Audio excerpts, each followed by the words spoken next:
Sveiki.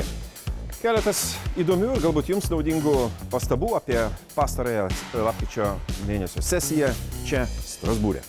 Kągi, keletas labai rimtų dalykų, kurie sukėlė daug ginčų. Iš tikrųjų, paruošiamasis darbas buvo išties pakankamai ilgas ir toks, sakyčiau, nelengvas. Tai yra plastikinių pakuočių ir atliekų perdirbimas. Tik priminsiu.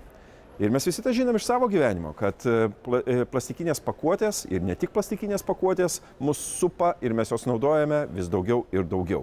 Keletas skaičių jūsų informavimui. Jeigu 50 metais Europoje buvo pagaminta 1,5 milijono plastiko, tai štai 2020 metais virš 360 milijonų. Matote, kaip auga. Be plastiko, be pakuočių dėja mes negalime jau įsivaizduoti savo gyvenimo. Įsipareigojimas yra toksai, kad 30 metais 90% plastiko pakuočių būtų perdirbama. Lietuvoje, aš pasakysiu, taip mes pakuotės, kurios naudojamos indams, surenkame gerai, perdirbame gerai, stiklą perdirbame blogiau, tik tai 60%, nesiekėme ir ES vidurkio, reikia pasispausti šitoje srityje, bet be papildomų pastangų, be įsipareigojimo mes nepadarysime. Ypatingai lengvas plastikas, tie maišeliai, jie skraido visur aplink ir pamiškės dar yra pakankamai suterštos šiuo plastiku surinkimas ir žmonių atsakomybė ne visada dar yra tokia, kokios mes norėtume. Iš tiesų, apie 40% plastiko panaudojama pakuotėms. Tai yra pagrindinės sritys. 20% statyboje, automobiliuose 10% ir panašiai, bet jo surinkimas arba antrinis panaudojimas tikrai dar nėra toks, kokio norėtumėm.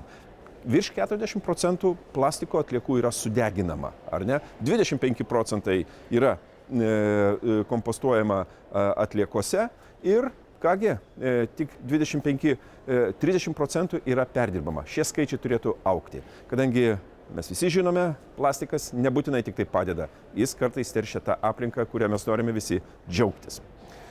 Parlamentas apsitarė ir sutarė dėl 24 metų biudžeto.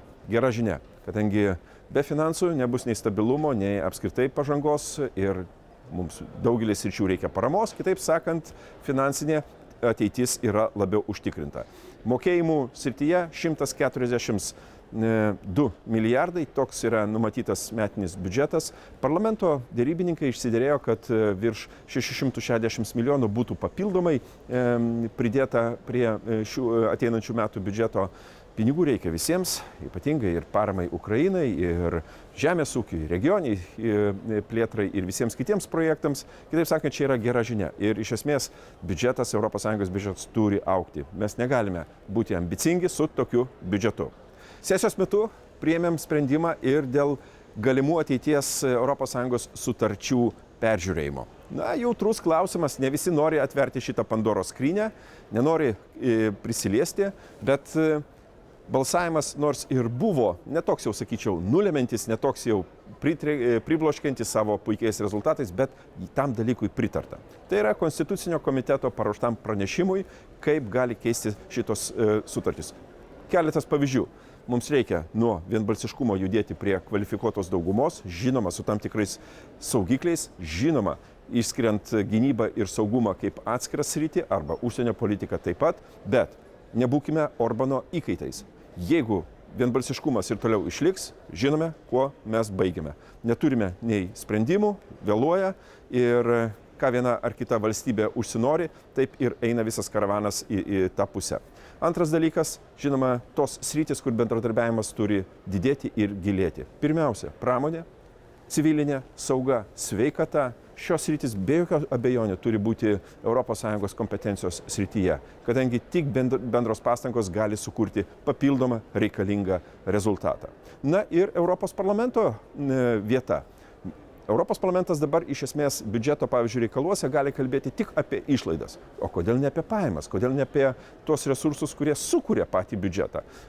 Kodėl Europos parlamentas neturi iniciatyvos teisės įstatymų kūrime? Apie tai taip pat yra pritarta. Na ir kągi, matyt, išskirtinis įvykis šį kartą buvo Kalynos arba, sakykime, Putinėlio, kaip vadina to medžio, to krūmo, kuris buvo atvežtas iš Vytauto didžiojo universiteto Kauno botanikos sodo, pasodinimas Strasbūro universiteto botanikos sode. Tai yra puikus projektas, dar kartą parodantis, kai kartu mes apsijungiame ir Lietuvos ženklas čia yra labai stiprus, kadangi mes norėjome demonstruoti ir Ukrainos įėjimą į tą Europą, tai yra gyvasties simbolis, tai yra stiprybės simbolis, tai yra jų nacionalinis medis ir panašiai. Aš dėkingas profesoriui Remigijui Daubarui ir jo bendradarbiams, kurie padovanojo šitą krūmą, Strasbūro universitetui, kuris priėmė, ir visiems, kurie prisidėjo prie šito projekto. Mes jį tęsime ir antra serija bus jau kitą savaitę. Jūs išgirsite ir daugiau gerų naujienų. O šiaip nuotaika buvo puikiai ir Lietuvos vardas ir padėka Lietuvai skambėjo ne kartą. Taigi, su šitom naujienoms ir atsisveikinu su jumis šią savaitę. Iki.